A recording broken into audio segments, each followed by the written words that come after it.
परमेश्वर के दास भाई बख्श सिंह के द्वारा लिखित और प्रकाशित की गई पुस्तक ईश्वरीय भेदों का प्रकाश में से दैनिक संदेश। 19 अप्रैल। मैंने तुम्हें बनाया और तुम्हें लिए फिरता रहूंगा। मैं तुम्हें उठाए रहूंगा और छुड़ाता भी रहूंगा। यशाया 46 अध्याय और उसका 4 और 5वां वचन। परमेश्वर हमको यशाया नबी के द्वारा दृढ़ निश्चयता देता है कि हमारे जीवन भर वह हमको उठाए रहेगा। मनुष्य होने के नाते हम डर से भरपूर होते हैं। बहुत वर्षों तक परमेश्वर की भलाइयों का सुख भोगने के बावजूद, उसके महान पराक्रम के कामों को देखने के बावजूद और प्रार्थना का उत्तर प्राप्त करने के बावजूद हम डर से भरे हुए होकर पूछते हैं कि इसके विषय में क्या, आने वाले कल के विषय क्या। हमारे मन डर और चिंता से भरे हुए होते हैं। हमारे भविष्य के विषय, हमारी तंदुरुस्ती के विषय या हमारे बच्चों के विषय, हमारी वृद्धावस्था या इससे भी कम महत्व की बातों के संबंध में निरंतर चिंता करते रहते हैं।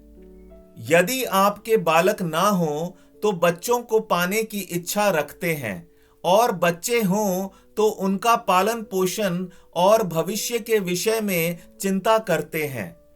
बच्चे यदि बलवाखोर हों तो किस रीति से उन्हें सुधारें, उस चिंता में रहते हैं। हर एक व्यक्ति को किसी न किसी प्रकार की चिंता रहती है, परंतु हर एक प्रकार की चिंता और व्याकुलता को दूर करने के लिए यह एक पद काफी है। ये शब्द किसी मनुष्य के शब्द नहीं हैं, परंतु हम जो उसकी स्वर्गीय संपत्ति बने हैं, उनसे जीवित और प्रेमी परमेश्वर इन शब्दों को कह रहा है कि तुम्हारे बुढ़ापे के समय तक तुम्हें उठाए रहूंगा। जब वह हमारा उद्धार करता है, तब हमारी जीवन भर की जिम्मेदारी का बोझ वह खुद पर लेता है। जिंदगी की आयु 70 की, 90 या 100 वर्ष क्यों न हो, परमेश्वर को उम्र की कोई बाधा नहीं।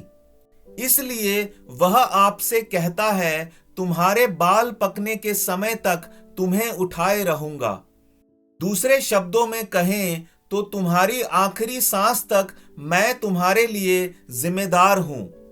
आपकी जरूरतें आत्मिक, शारीरिक या भौतिक कुछ भी हों, उसकी चिंता ना करें और परमेश्वर के विषय ऐसा विचार ना रखें कि वह आपकी थोड़ी ही जरूरतों की सुधि लेगा। नहीं, बल्कि वह आपकी सभी जरूरतों और सभी बोझ की सुधि लेगा। हम जब बहुत ही वृद्ध हो जाते हैं, तब कोई हमें उठाए, हमें इसकी जरूरत होती है, क्योंकि हम खुद अपने आप उठ नहीं सकते। पर प्रभु यीशु कहता है, मैं तुम्हारी सहायता करूंगा, क्योंकि मैंने तुम्हें बनाया है।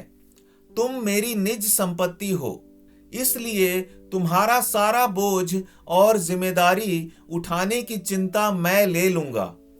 जिस रीति से माँ अपने बच्चे को राजी खुशी से गोद में उठा लेती है, उसी रीति से प्रभु यीशु हमको खुशी से गोद में उठा लेगा। प्रभु कहता है, मैं तुम्हें उठाए रहूंगा, जितना हो सके उतना आराम दूंगा और हर एक प्रकार के कष्ट से तुमको छुड़ाऊंगा। प्रभु आपको बहुतायत से आशीष दे।